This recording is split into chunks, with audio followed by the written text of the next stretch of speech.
ಎಲ್ಲರಿಗೂ ನಮಸ್ಕಾರಗಳು. ನಾನು ಪ್ರೊಫೆಸರ್ PM ಚೌಗಲ, ಮುಖ್ಯಸ್ಥರು ಅರ್ಥಶಾಸ್ತ್ರ ವಿಭಾಗ SPM SGS arts and commerce college ಮಧುಬಾವಿ.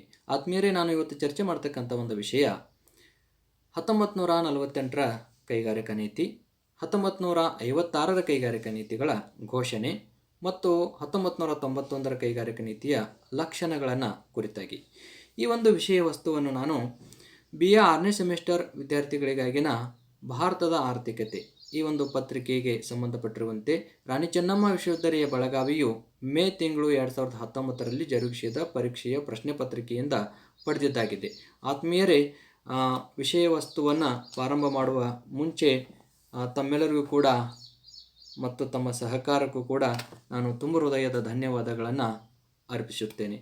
ಯಾಕಂತಂತಂದರೆ ಇವತ್ತು ತಮ್ಮೆಲ್ಲರ ಸಹಕಾರದಿಂದಾಗಿ ನನ್ನ ಯೂಟ್ಯೂಬ್ ಚಾನಲ್ನ ವೀಕ್ಷಕರ ಸಂಖ್ಯೆ ದಿನದಿಂದ ದಿನಕ್ಕೆ ಹೆಚ್ಚುತ್ತಿದೆ. ಭಾಳಷ್ಟು ಜನ ವಿದ್ಯಾರ್ಥಿಗಳು ಕರೆ ಮಾಡಿ, ಸರ್ ಈ ವಿಷಯದ ಮೇಲೆ ಚರ್ಚೆ ಮಾಡಿ, ಆ ವಿಷಯದ ಮೇಲೆ ಚರ್ಚೆ ಮಾಡಿ ಅಂತ ಹೇಳ್ತಾ ಇದ್ದಾರೆ. ಇಮೇಲ್ ಕೂಡ ಮಾಡ್ತಾ ಇದ್ದಾರೆ. ಹಾಗೆ ನನ್ನ ಗುರುಗಳಾಗಿರ್ತಕ್ಕಂಥ ಬಂಗಾರಿ ಸರ್ ಅವರು, ಹಾಗೆಯೇ ಸಕ್ರಿ ಸರ್ ಅವರು, ಹಾಗೆಯೇ BS ಕಾಂಬ್ಳೆ ಸರ್ ಅವರು, ಅನೇಕ ಜನ ಪ್ರಾಧ್ಯಾಪಕ ಮಿತ್ರರು ಕರೆ ಮಾಡಿ ಹೇಳ್ತಾ ಇದ್ದಾರೆ, ಭಾಳ ಚೆನ್ನಾಗಿ ವಿಷಯ ಮೂಡಿ ಬರ್ತಾ ಇದೆ, ಈ ವಿಷಯದ ಮೇಲೆ ಚರ್ಚೆ ಮಾಡಿ ಅಂತ ಹೇಳಿ ಸಲಹೆ ಸೂಚನೆಗಳನ್ನು ಕೊಡ್ತಾ ಇದ್ದಾರೆ. ಅದಕ್ಕೆಲ್ಲ ನಾನು ಋಣಿಯಾಗಿದ್ದೇನೆ ಎನ್ನುವಂಥ ವಿಷಯ ವಸ್ತುವನ್ನು ತಮ್ಮ ಗಮನಕ್ಕೆ ತರಬಯಸುತ್ತಾ, ಆತ್ಮೀಯರೇ, ನಿಮ್ಮ ಫೋನ್ನಲ್ಲಿ ಯೂಟ್ಯೂಬ್ ಒಂದು ಚಾನಲ್ ಏನು ವೀಕ್ಷಣೆ ಮಾಡ್ತಿರಲ್ಲ, ಅಲ್ಲಿ ಕಾಣ್ತಕ್ಕಂಥ, ಯಾಕಂದರೆ ಎಷ್ಟೋ ಜನ ವಿದ್ಯಾರ್ಥಿಗಳು ಸರ್ ಸಬ್ಸ್ಕ್ರೈಬ್ ಹೇಗೆ ಮಾಡೋದು ಅಂತೇಳಿ ಕೇಳ್ತಾ ಇದ್ದಾರೆ. ಅದು ಅತ್ಯಂತ ಸರಳವಾಗಿರ್ತಕ್ಕಂಥದ್ದು ಮತ್ತು ಸಬ್ಸ್ಕ್ರೈಬ್ ಮಾಡಿಕೊಳ್ತಕ್ಕಂಥ ಒಂದು ವಿಧಾನ ಅಥವಾ ಒಂದು ಏನು ವ್ಯವಸ್ಥೆ ಇದೆಯೋ ಅದು ಮುಕ್ತವಾಗಿರ್ತಕ್ಕಂಥ, ಫ್ರೀ ಆಗಿರ್ತಕ್ಕಂಥದ್ದು, ಯಾವುದೇ ಚಾರ್ಜಸ್ ಆಗೋದಿಲ್ಲ. ಸೊ ಏನಪ್ಪ ಅಂತಂದರೆ ಅಲ್ಲಿ ನಿಮ್ಮ ಯೂಟ್ಯೂಬ್ ಚಾನಲ್ನಲ್ಲಿ ಅಥವಾ ಯೂಟ್ಯೂಬ್ ವಿಂಡೋದಲ್ಲಿ ಕಾಣ್ತಕ್ಕಂತಹ ಒಂದು ರೆಡ್ ಏನು ಬಟನ್ ಇದೆಯೋ ಸಬ್ಸ್ಕ್ರೈಬ್ ಅಂಥೇಳಿ, ಅದರ ಮೇಲೆ ಒಂದು ಕ್ಲಿಕ್ ಮಾಡಿದರೆ ಸಾಕು, ನೀವು ಸಬ್ಸ್ಕ್ರೈಬ್ ಆಗ್ತೀರಿ. ಅಪ್ಡೇಟೆಡ್ ಆಗಿರ್ತಕ್ಕಂಥ ಎಲ್ಲ ವಿಡಿಯೋಗಳನ್ನು ಏನಪ್ಪ ಅಂತಂದರೆ ವೀಕ್ಷಣೆ ಮಾಡಲಿಕ್ಕೆ ನಿಮಗೆ ಸಾಧ್ಯ ಆಗ್ತದೆ. ಆ ವಿಷಯವನ್ನು ಕುರಿತಾಗಿ ನಾನು ಇವತ್ತೇ ಒಂದು ವಿಡಿಯೋವನ್ನು ಮಾಡಿ ಹಾಕ್ತಾ ಇದ್ದೇನೆ. ಒಂದು ಯೂಟ್ಯೂಬ್ ಒಟ್ಟಾರೆ ಇರತಕ್ಕಂಥ ಎಲ್ಲ ವಿಡಿಯೋಗಳಿಗೆ ಸಂಬಂಧಪಟ್ಟಿರ್ತಕ್ಕಂಥ ಒಂದೇ ಲಿಂಕನ್ನು ಕೂಡ ಮತ್ತು ಸೆಪ್ರೇಟ್ ಆಗಿರ್ತಕ್ಕಂಥ ಲಿಂಕ್ಗಳನ್ನು ಕೂಡ ಇವತ್ತು ನಾನು ಪರಿಚಯ ಮಾಡ್ತಾ ಇದ್ದೇನೆ ಎಂಬ ವಿಷಯವನ್ನು ತಮ್ಮ ಗಮನಕ್ಕೆ ತರುತ್ತಾ, ಆತ್ಮೀಯರೇ, ತಮ್ಮ ಸಹಕಾರ ಹೀಗೆ ಇರಲಿ ಅನ್ನುವಂಥ ವಿಷಯವನ್ನು ತಿಳಿಸುತ್ತಾ ಈಗ ಚರ್ಚೆಯನ್ನು ಪ್ರಾರಂಭ ಮಾಡ್ತಾ ಇದ್ದೇನೆ.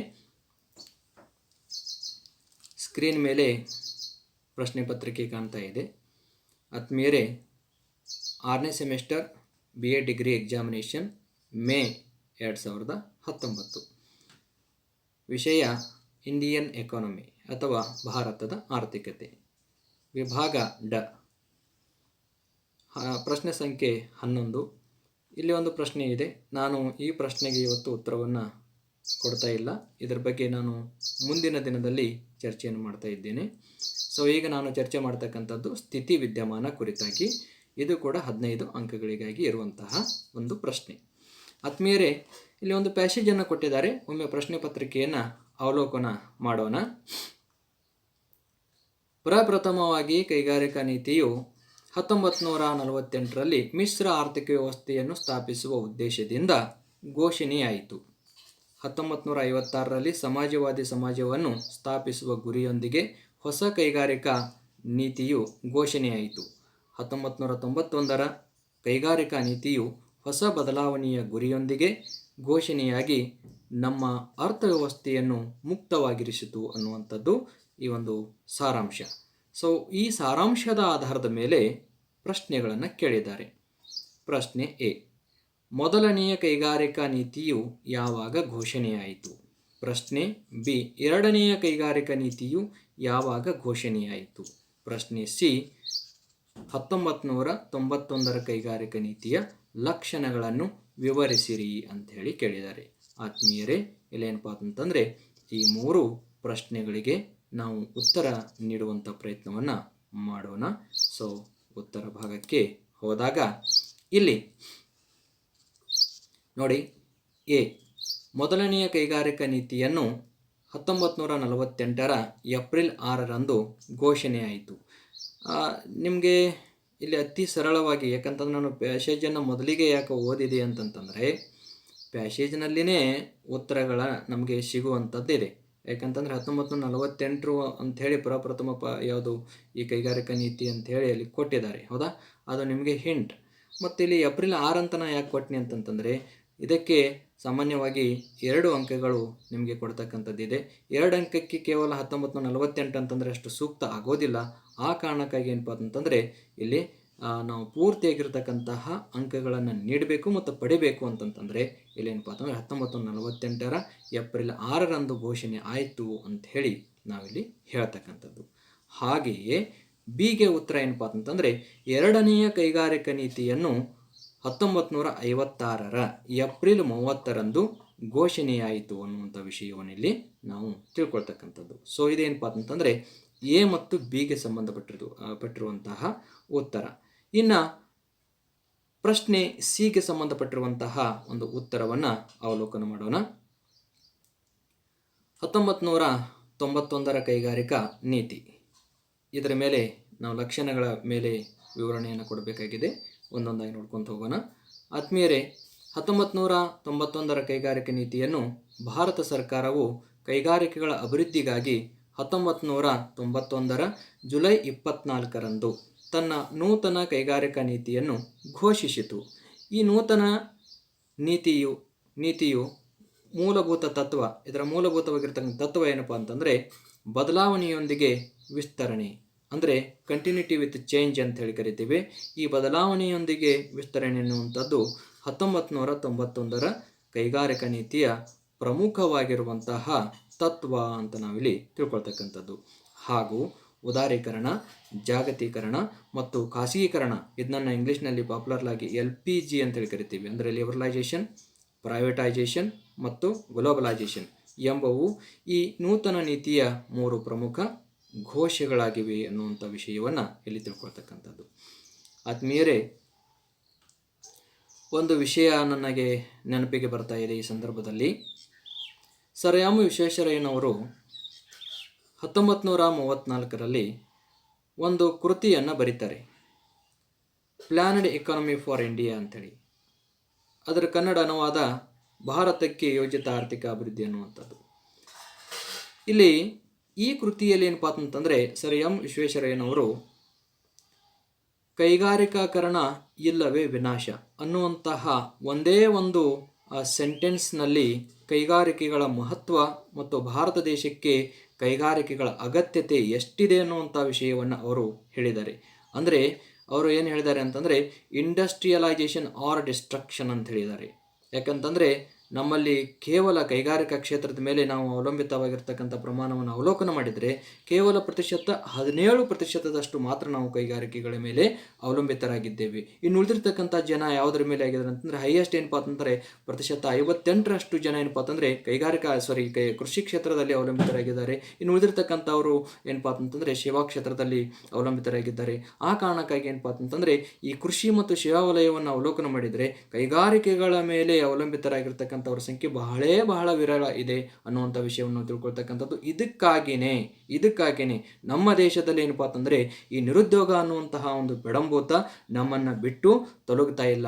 ಎಷ್ಟೋ ಜನ ವಿದ್ಯಾರ್ಥಿಗಳು, ಎಷ್ಟೋ ಜನ ವೆಲ್ ಕ್ವಾಲಿಫೈಡ್ ಪೀಪಲ್ ಏನಿದಾರನು ಇವತ್ತೇನಪ್ಪ ಅಂತಂದರೆ ಉದ್ಯೋಗಕ್ಕಾಗಿ ಏನಪ್ಪ ಅಂತಂದರೆ ಅಲಿದಾಡುವಂತಹ ಒಂದು ಪರಿಸ್ಥಿತಿ ನಿರ್ಮಾಣ ಆಗಿದೆ. ಕಾರಣ ಎಷ್ಟೇನಪ್ಪ ಅಂತಂದರೆ ನಾವು ಕೈಗಾರಿಕೆಗಳಲ್ಲಿ ಬಹಳಷ್ಟು ಹಿಂದೆ ಇದ್ದೇವೆ. ಮಾನ್ಯ ಕೇಂದ್ರ ಸರ್ಕಾರ ಈ ನಿಟ್ಟಿನಲ್ಲಿ ಏನಪ್ಪ ಅಂತಂದ್ರೆ ಅನೇಕ ಪ್ರಯತ್ನಗಳನ್ನು ಮಾಡ್ತಾ ಇದೆ. ಆ ಪ್ರಯತ್ನಗಳು ಏನು ಅನ್ನುವಂಥ ವಿಷಯಗಳನ್ನು ಮತ್ತು ನಾವು ಹೇಗೆ ನಮ್ಮ ಒಂದು ಕಾಲ ಮೇಲೆ ನಿಲ್ಲಬೇಕು ಅನ್ನುವಂಥ ವಸ್ತುವನ್ನು ಮುಂದೆ ಬರತಕ್ಕಂಥ ದಿನಮಾನಗಳಲ್ಲಿ ನಾನು ತಿಳಿಸಿಕೊಡುವಂಥ ಪ್ರಯತ್ನವನ್ನು ಕೂಡ ಮಾಡ್ತಾ ಇದ್ದೇನೆ. ಆತ್ಮೀಯರೇ, ಈ 1991 ಕೈಗಾರಿಕಾ ನೀತಿಯ ಲಕ್ಷಣಗಳಿಗೆ ಸಂಬಂಧಪಟ್ಟಿರುವಂತೆ ನೋಡಿದಾಗ 1991 ಕೈಗಾರಿಕಾ ನೀತಿಯನ್ನು ಜಾರಿಗೊಳಿಸುವ ಮೂಲಕ ಅನೇಕ ವಲಯಗಳಲ್ಲಿ ಗಮನಾರ್ಹವಾಗಿರತಕ್ಕಂಥ ಸುಧಾರಣೆಗಳು ಜಾರಿಗೆ ತರಲಾಯಿತು. ಅವುಗಳನ್ನು ಈ ಮುಂದಿನಂತೆ ನಾವು ಒಂದೊಂದಾಗಿ ಅಭ್ಯಸಿಸ್ತಕ್ಕಂಥದ್ದು. ಆದ್ಮೇಲೆ ಮೊದಲನೇದಾಗಿ ಏನಪ್ಪ ಅಂತಂದರೆ ಪರವಾನಗಿ ಮುಕ್ತ ನೀತಿ ಅಂತೇಳಿ ಕರಿತೇವೆ. ಈ ಪರವಾನಗಿ ಮುಕ್ತ ನೀತಿಯಲ್ಲಿ ಏನಪ್ಪ ಅಂತಂದರೆ ಕೈಗಾರಿಕಾ ಪರವಾನಗಿಯು ಕೈಗಾರಿಕಾ ಕಾಯ್ದೆ 1951 ವ್ಯಾಪ್ತಿಗೊಳಪಟ್ಟಿದೆ. ಅಂದರೆ 1956 ಕೈಗಾರಿಕಾ ನೀತಿಯು 3 ರೀತಿಯ ಕೈಗಾರಿಕೆಗಳನ್ನು ಗುರುತಿಸಿತು. ಅವುಗಳೆಂದರೆ ಸಾರ್ವಜನಿಕ ವಲಯಕ್ಕೆ ಮೀಸಲಿರುವ ಕೈಗಾರಿಕೆಗಳು, ಸರ್ಕಾರದ ಭಾಗವಹಿಸುವಿಕೆ ಇದ್ದು ಅಥವಾ ಇಲ್ಲದೆ ಖಾಸಗಿ ಉದ್ಯಮದ ಮೂಲಕ ಅಭಿವೃದ್ಧಿಪಡಿಸಬಹುದಾದ ಕೈಗಾರಿಕೆಗಳು ಮತ್ತು ಪೂರ್ಣವಾಗಿ ಖಾಸಗಿ ವಲಯಕ್ಕೆ ಮುಕ್ತವಾಗಿರುವ ಕೈಗಾರಿಕೆಗಳು ಎಂದು ಹೇಳಿ 3 ವಿಭಾಗಗಳಾಗಿ ಮಾಡಲಾಯಿತು.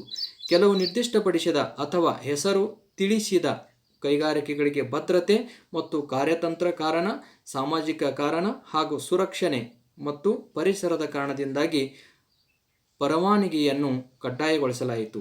ಆದ್ದರಿಂದ ಕೆಲವು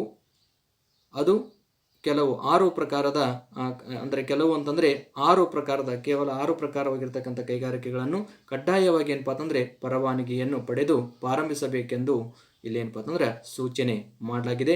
ಆ 6 ಪ್ರಕಾರದ ಕೈಗಾರಿಕೆಗಳು ಯಾವುವು ಅಂದರೆ ಅದು ಸರ್ಕಾರದಿಂದ ಪರವಾನಗಿಯನ್ನು ಪಡೆದುಕೊಂಡೇ ಏನಪ್ಪ ಅಂತಂದ್ರೆ ಆ ಕೈಗಾರಿಕೆಗಳನ್ನ ಏನು ಮಾಡಬೇಕಾಗ್ತದೆ ರೀ, ಪ್ರಾರಂಭ ಮಾಡಬೇಕಾಗ್ತದೆ. ಆ ಕೈಗಾರಿಕೆಗಳು ಯಾವ ಅಂತಂದರೆ ಮೊದಲನೇದಾಗಿ ಮದ್ಯಸಾರ ಪಾನ ಬಟ್ಟಿ ಇಳಿಸುವ ಕೈಗಾರಿಕೆಗಳು, ಎರಡನೇದಾಗಿ ತಂಬಾಕು ಬದಲಿ ತಯಾರಿಕೆಗಳು ಮತ್ತು ಸಿಗರೆಟ್ ಉತ್ಪಾದನೆ ಮಾಡ್ತಕ್ಕಂಥ ಕೈಗಾರಿಕೆಗಳು, ಮೂರನೇದಾಗಿ ಎಲೆಕ್ಟ್ರಿಕ್ ಹಾಗೂ ಏರೋಸ್ಪೇಸ್ ಮತ್ತು ಎಲ್ಲ ರೀತಿಯ ರಕ್ಷಣಾ ಸಲಕರಣೆಗಳನ್ನು ತಯಾರು ಮಾಡ್ತಕ್ಕಂಥ ಕೈಗಾರಿಕೆಗಳು.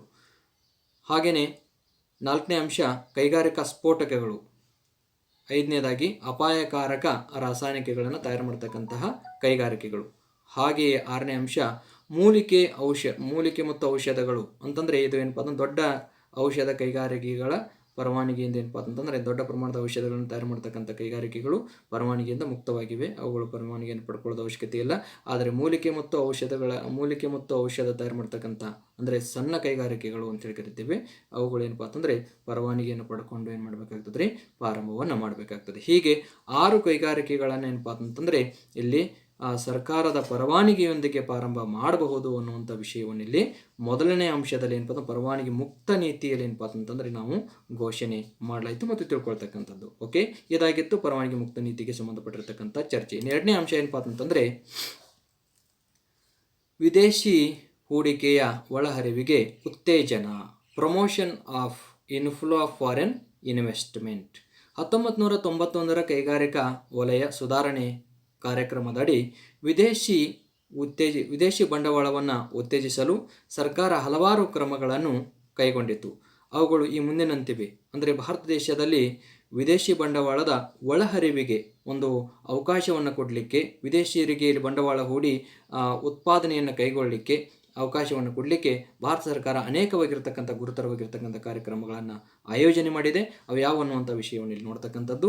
ಇಲ್ಲೇನಪ್ಪ ಅಂತಂದರೆ ಮೊದಲನೇದಾಗಿ ಸರ್ಕಾರವು ಒಂದು ಉದಾರೀಕೃತ, ಪಾರದರ್ಶಕ ಮತ್ತು ಹೂಡಿಕೆದಾರ ಸ್ನೇಹಿ ವಿದೇಶಿ ನೇರ ಹೂಡಿಕೆ ನೀತಿಯನ್ನು ಘೋಷಣೆ ಮಾಡಿದೆ.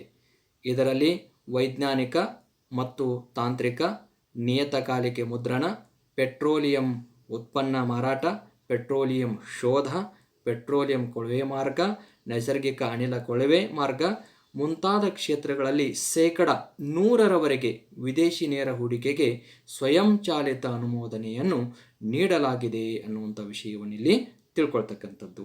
ಹಾಗೆಯೇ ಎರಡನೇದಾಗಿ ಏನಪ್ಪ ಅಂತಂದರೆ ಕೆಲ ನಿರ್ದಿಷ್ಟ ಕೈಗಾರಿಕೆಗಳ ಗುಂಪಿನಲ್ಲಿ 50%, 51% ಮತ್ತು 74% ಸ್ವಯಂಚಾಲಿತ ಅನುಮೋದನೆ ನೀಡಲಾಗುತ್ತಿದೆ.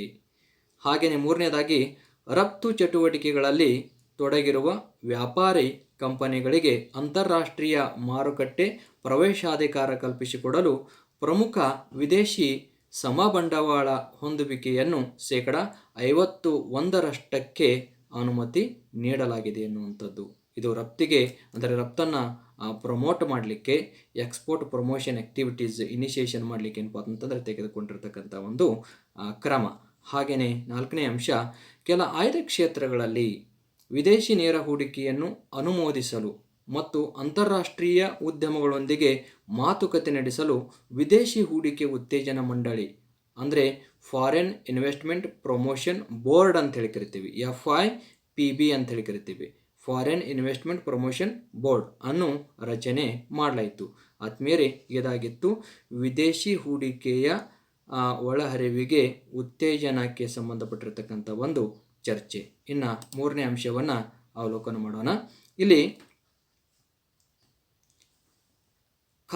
ಮೂರನೇ ಅಂಶ ಖಾಸಗಿ ವಲಯದ ಪಾಲ್ಗೊಳ್ಳುವಿಕೆ, ಪ್ರೈವೇಟ್ ಸೆಕ್ಟರ್ ಪಾರ್ಟಿಸಿಪೇಷನ್ ಅಂಥೇಳಿ ಕರಿತೀವಿ. ನೂತನ ಆರ್ಥಿಕ ನೀತಿ ಮತ್ತು ಆರ್ಥಿಕ ಸುಧಾರಣೆಗಳು ಖಾಸಗಿ ವಲಯದ ಬೆಳವಣಿಗೆಗೆ ಅಪಾರ ಅವಕಾಶಗಳನ್ನು ಕಲ್ಪಿಸಿದೆ.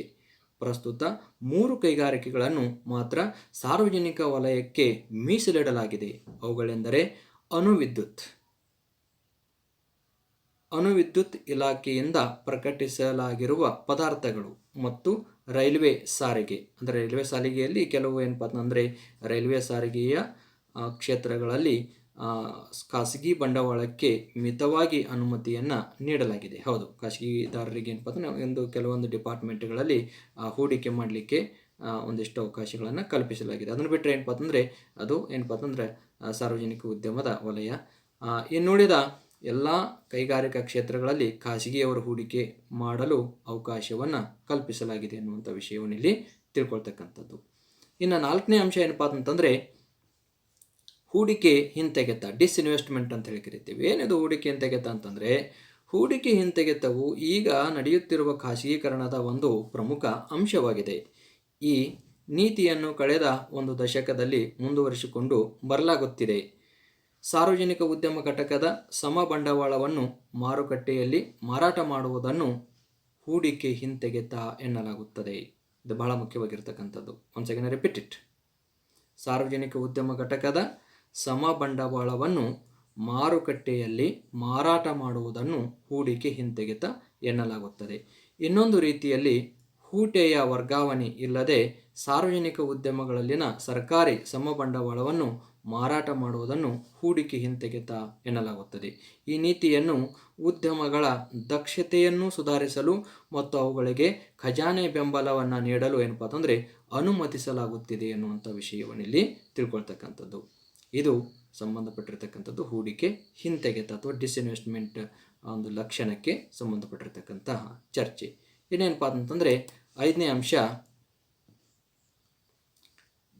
MRTP ಕಾಯ್ದೆಗೆ ತಿದ್ದುಪಡಿ, ಅಮೆಂಡ್ಮೆಂಟ್ ಟು MRTP ಆ್ಯಕ್ಟ್.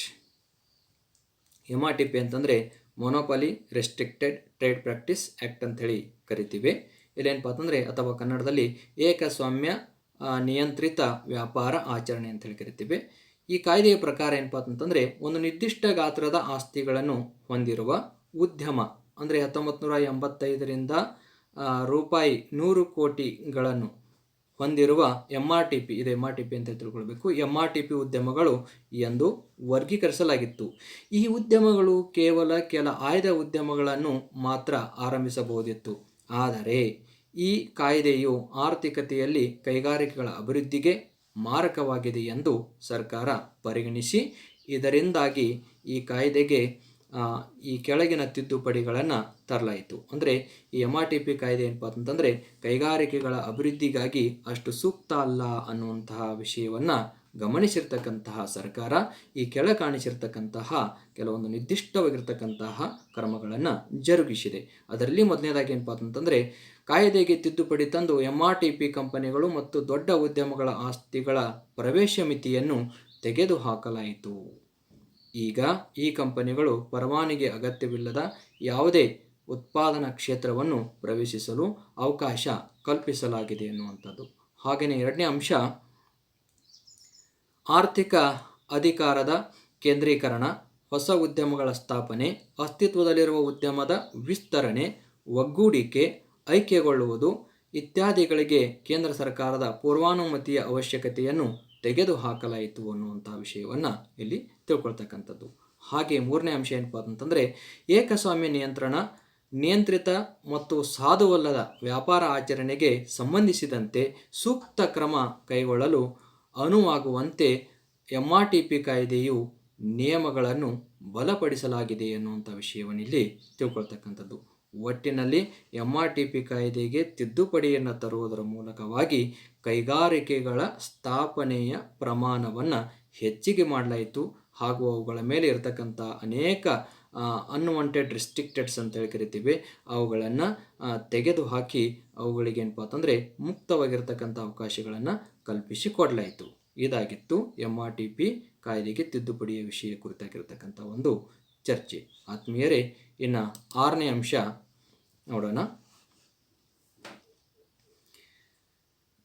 ಕೈಗಾರಿಕಾ ಸ್ಥಾನೀಕರಣ ಧೋರಣೆಯ ಉದಾರೀಕರಣ, ಇಂಡಸ್ಟ್ರಿಯಲ್ ಲೊಕೇಶನ್ ಪಾಲಿಸಿ ಲಿಬರಲೈಸ್ಡ್ ಅಂತ ಹೇಳಿ ಕರಿತೀವಿ. ಹೊಸ ಕೈಗಾರಿಕಾ ನೀತಿಯ ಘೋಷಣೆಯ ಪ್ರಕಾರ 1 ಮಿಲಿಯನ್ಗಿಂತಲೂ ಕಡಿಮೆ ಜನಸಂಖ್ಯೆ ಹೊಂದಿರುವ ಪ್ರದೇಶಗಳಲ್ಲಿ ಕೈಗಾರಿಕೆಗಳನ್ನು ಸ್ಥಾಪಿಸಲು ಕೇಂದ್ರದ ಅನುಮತಿ ಬೇಕಾಗಿಲ್ಲ. ಇನ್ನು ಒಂದು ವೇಳೆ 1 ಮಿಲಿಯನ್ಗಿಂತಲೂ ಅಧಿಕ ಜನಸಂಖ್ಯೆ ಹೊಂದಿರುವ ನಗರ ಪ್ರದೇಶಗಳಲ್ಲಿ ಪರಿಸರ ಮಾಲಿನ್ಯಕ್ಕೆ ಕಾರಣವಾಗದ ಕೈಗಾರಿಕೆಗಳನ್ನು ನಗರದಿಂದ 25 ಕಿಲೋಮೀಟರ್ ದೂರದಲ್ಲಿ ಏನು ಮಾಡ್ಬೋದು ರೀ, ಸ್ಥಾಪಿಸಬೇಕಾಗುವುದು. ಹಾಗೂ ಕಡ್ಡಾಯ ಪರವಾನಗಿ ಬೇಕಾಗುವ ಕೈಗಾರಿಕೆಗಳಿಗೆ ಯಾವುದೇ ಪ್ರದೇಶದಲ್ಲಿ ಸ್ಥಾಪಿಸಬೇಕಾದರೂ ಕೂಡ ಕೇಂದ್ರ ಸರ್ಕಾರದ ಅನುಮತಿಯನ್ನು ಪಡೆಯಬೇಕಾಗುತ್ತದೆ ಅನ್ನುವಂಥ ವಿಷಯವನ್ನಿಲ್ಲಿ ತಿಳ್ಕೊಳ್ತಕ್ಕಂಥದ್ದು. ಸೊ ಇದಾಗಿತ್ತು ಕೈಗಾರಿಕಾ ಸ್ಥಾನೀಕರಣ, ಅಂದರೆ ಎಲ್ಲಿ ಕೈಗಾರಿಕೆಗಳನ್ನು ಸ್ಥಾಪಿಸಬೇಕು, ಯಾವ ಪ್ರದೇಶದಲ್ಲಿ ಕೈಗಾರಿಕೆಗಳನ್ನು ಸ್ಥಾಪಿಸಬೇಕು, ಅದು ಎಷ್ಟು ಜನಸಂಖ್ಯೆಯಿಂದ ಎಷ್ಟು ದೂರದಲ್ಲಿರಬೇಕು ಅನ್ನುವಂಥ ವಿಷಯಕ್ಕೆ ಸಂಬಂಧಪಟ್ಟಿರ್ತಕ್ಕಂಥ ಚರ್ಚೆಯನ್ನು 1991ರ ಕೈಗಾರಿಕಾ ನೀತಿಯ 6ನೇ ಲಕ್ಷಣದಲ್ಲಿ ಚರ್ಚೆಯನ್ನು ಮಾಡಲಾಯಿತು. ಹಾಗೆಯೇ 7ನೇ ಲಕ್ಷಣ ಏನು ಹೇಳ್ತಿದೆ ಅಂತಂದರೆ ಪರಿವರ್ತನಾ ನಿಯಮದ ರದ್ದತಿ, ರಿಮೂವಲ್ ಆಫ್ ಕನ್ವರ್ಟಬಿಲಿಟಿ ಕ್ಲಾಸ್ ಅಂತ ಹೇಳಿ ಕರಿತೀವಿ. ಇಲ್ಲೇನಪ್ಪ ಅಂತಂದರೆ ಕೈಗಾರಿಕೆಗಳಿಗೆ ಹಣಕಾಸನ್ನು ಪೂರೈಸುವಾಗ ಬ್ಯಾಂಕುಗಳು ಮತ್ತು ಹಣಕಾಸಿನ ಸಂಸ್ಥೆಗಳು ತಮ್ಮ ಸಾಲದ ಕೆಲ ಭಾಗವನ್ನು ಅವಶ್ಯ ಬಿದ್ದರೆ ಇಕ್ವಿಟಿ ಅಂತ ಹೇಳಿ ಕರಿತೀವಿ, ಅಥವಾ ಇದು ಸಮ ಬಂಡವಾಳ ಅಂತ ಹೇಳಿ ಕರಿತೀವಿ, ಈ ಇಕ್ವಿಟಿಯಾಗಿ ಪರಿವರ್ತನೆಗೊಳಿಸುವ ಅಧಿಕಾರವಿಟ್ಟುಕೊಂಡಿರುತ್ತಿದ್ದವು. ಈ ನಿಯಮದ ಪ್ರಕಾರ ಉದ್ಯಮಿಗಳನ್ನು ಹಣಕಾಸಿನ ಸಂಸ್ಥೆಗಳು ತಮ್ಮ ಸುಪರ್ದಿಗೆ ತೆಗೆದುಕೊಳ್ಳುವ ಅಪಾಯವಿತ್ತು. ಹೊಸ ಕೈಗಾರಿಕಾ ನೀತಿಯು ಈ ಪರಿವರ್ತನಾ ವ್ಯಾಖ್ಯಾಂಗವನ್ನು ರದ್ದುಪಡಿಸಲು ತೀರ್ಮಾನಿಸಿತು. ಇದು ಬಹಳ ಮುಖ್ಯವಾಗಿರ್ತಕ್ಕಂಥ ಒಂದು ತೀರ್ಮಾನ. ಯಾಕಂತಂದರೆ ಉದ್ಯಮಗಳಿಗೆ ಅಥವಾ ಒಂದು ಉದ್ಯಮವನ್ನು ಪ್ರಾರಂಭ ಮಾಡಬೇಕಿದ್ರೆ ಅನೇಕ ತೆರನಾಗಿರ್ತಕ್ಕಂಥ ಕಷ್ಟಗಳನ್ನು, ತ್ಯಾಗಗಳನ್ನು ಆ ಉದ್ಯಮಿ ಎದುರಿಸಿರುತ್ತಾನೆ. ಮತ್ತು ಹಣಕಾಸು ಸಂಸ್ಥೆಗಳು ಯಾವುದೋ ಒಂದು ಕಾರಣವನ್ನು ಇಟ್ಕೊಂಡು ಅದನ್ನು ತನ್ನ ಸುಪರ್ದಿಗೆ ತೆಗೆದುಕೊಂಡಾಗ ಉದ್ಯಮಿ ಏನಪ್ಪ ಅಂತಂದರೆ ಅದರ ಮೇಲೆ ಇರ್ತಕ್ಕಂಥ ಸ್ವಾಯತ್ತತೆಯನ್ನು ಕಳ್ಕೊಳ್ಬೇಕಾಗ್ತದೆ.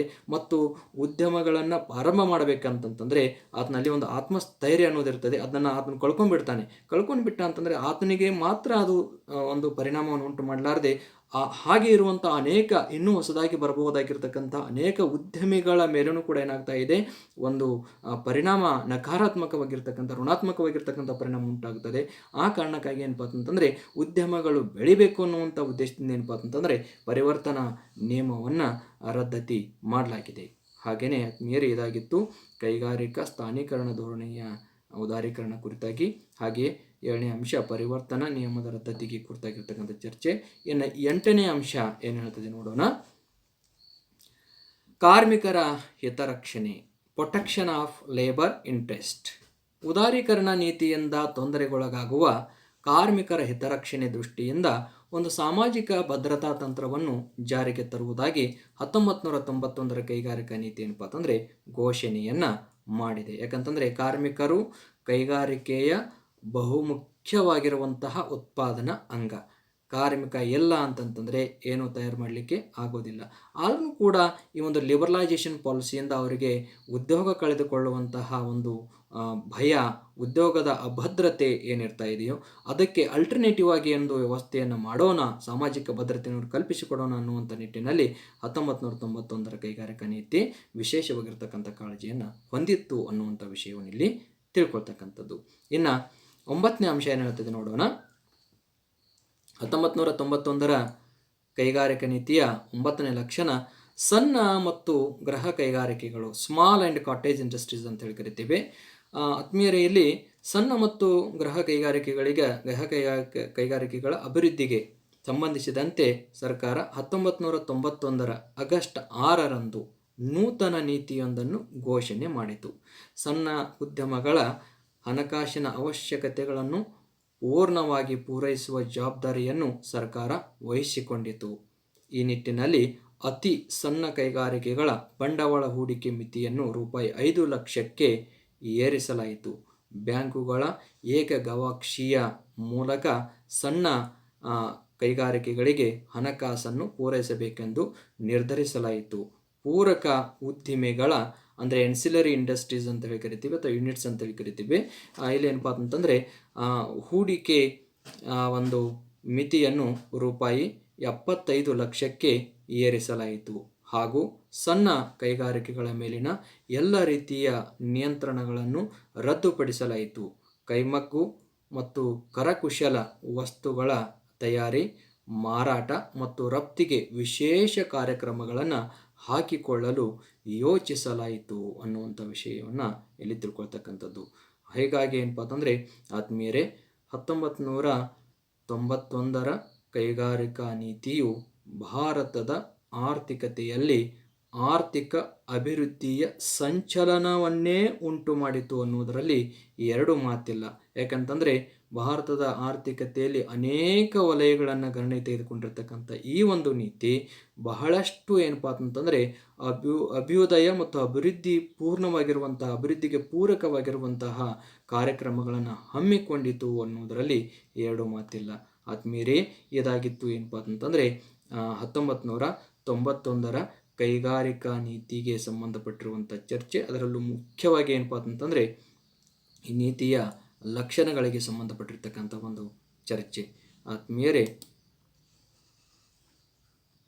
ಇನ್ನು ಮುಂದಿನ ವಿಡಿಯೋದಲ್ಲಿ ಜನಸಂಖ್ಯಾ ಬೆಳವಣಿಗೆ, ಸಾಂದ್ರತೆ ಅಂದರೆ ಜನಸಾಂದ್ರತೆ, ತಲಾವರಮಾನ, ಆಮೇಲೆ ನಿಧಾನಗತಿಯಲ್ಲಿ ಅಂದರೆ ತಲಾವರಮಾನ ನಿಧಾನಗತಿಯಲ್ಲಿ ಬೆಳೆಯಲು ಕಾರಣಗಳು ಮತ್ತು ಜಗತ್ತಿನ ಜನಸಂಖ್ಯಾ ಪ್ರಮಾಣದಲ್ಲಿ ಭಾರತದ ಜನಸಂಖ್ಯೆಯ ಪಾಲು ಎಷ್ಟು ಎಂಬಿತ್ಯಾದಿ ವಿಷಯಗಳ ಕುರಿತಾಗಿ ಏನಪ್ಪ ಅಂತಂದರೆ ಚರ್ಚೆಯನ್ನು ಮಾಡೋಣ. ಈ ವಿಷಯ ಅತಿ ಮುಖ್ಯವಾಗಿ ಏನಪ್ಪ ಅಂತಂದರೆ BCom ಅಂತಿಮ ವರ್ಷದ ವಿದ್ಯಾರ್ಥಿಗಳಿಗೆ ಮತ್ತು BA ಅಂತಿಮ ವರ್ಷದ ವಿದ್ಯಾರ್ಥಿಗಳಿಗೂ ಕೂಡ ಉಪಯುಕ್ತವಾಗಲಿದೆ. ಹಾಗೂ ಏನಪ್ಪ ಅಂತಂದರೆ ಈ ಒಂದು ವಿಷಯ ಏನಿದೆಯೋ ಇದು ಸ್ಪರ್ಧಾತ್ಮಕ ಪರೀಕ್ಷೆಯನ್ನು ಬರೀತಕ್ಕಂತಹ ವಿದ್ಯಾರ್ಥಿಗಳಿಗೂ ಅಂದರೆ ಅದಕ್ಕೆ ಪೂರ್ವ ತಯಾರಿ ಮಾಡ್ಕೊಳ್ತಕ್ಕಂಥ ವಿದ್ಯಾರ್ಥಿಗಳಿಗೂ ಕೂಡ ಅತ್ಯಂತ ಉಪಯೋಗವಾಗುವುದರಲ್ಲಿ ಎರಡು ಸಂದೇಹವಿಲ್ಲ ಅನ್ನುವಂಥ ವಿಷಯವನ್ನು ತಿಳಿಸುತ್ತಾ ಇಲ್ಲೇನಪ್ಪ ಅಂತಂದರೆ ಆತ್ಮೀಯರೇ, ಈ ವಿಡಿಯೋವನ್ನು ವೀಕ್ಷಿಸಿದ್ದಕ್ಕೆ ತಮ್ಮೆಲ್ಲರಿಗೂ ಕೂಡ ಧನ್ಯವಾದಗಳು. ಹಾಗೆ ಏನಪ್ಪ ಅಂತಂದರೆ ದಯವಿಟ್ಟು ಯೂಟ್ಯೂಬ್ ಚಾನಲ್ಗೆ ಸಬ್ಸ್ಕ್ರೈಬ್ ಆಗಿ ಅಪ್ಡೇಟೆಡ್ ಆಗಿರ್ತಕ್ಕಂಥ ವಿಡಿಯೋಗಳನ್ನು ಪಡೆದುಕೊಳ್ಳಿ, ಶೇರ್ ಮಾಡಿ ಮತ್ತು ಇಲ್ಲೇನಪ್ಪ ಅಂತಂದರೆ ನಿಮ್ಮ ಏನಾದರೂ ಸಂದೇಹಗಳಿದ್ದರೆ ಏನಪ್ಪ ಅಂತಂದರೆ ಕೊಟ್ಟಿರ್ತಕ್ಕಂಥ ಇಮೇಲ್ ID ಗೆ ಅಥವಾ ಒಂದು ಏನಪ್ಪ ಅಂತಂದ್ರೆ ಕಮೆಂಟ್ ಬಾಕ್ಸ್ನಲ್ಲಿ ಕಮೆಂಟ್ ಹಾಕಿ ಪರಿಹಾರ ಮಾಡಿಕೊಳ್ಳಬಹುದು. ಎಲ್ಲರಿಗೂ ಕೂಡ ವಂದನೆಗಳು. ಜೈ ಹಿಂದ್.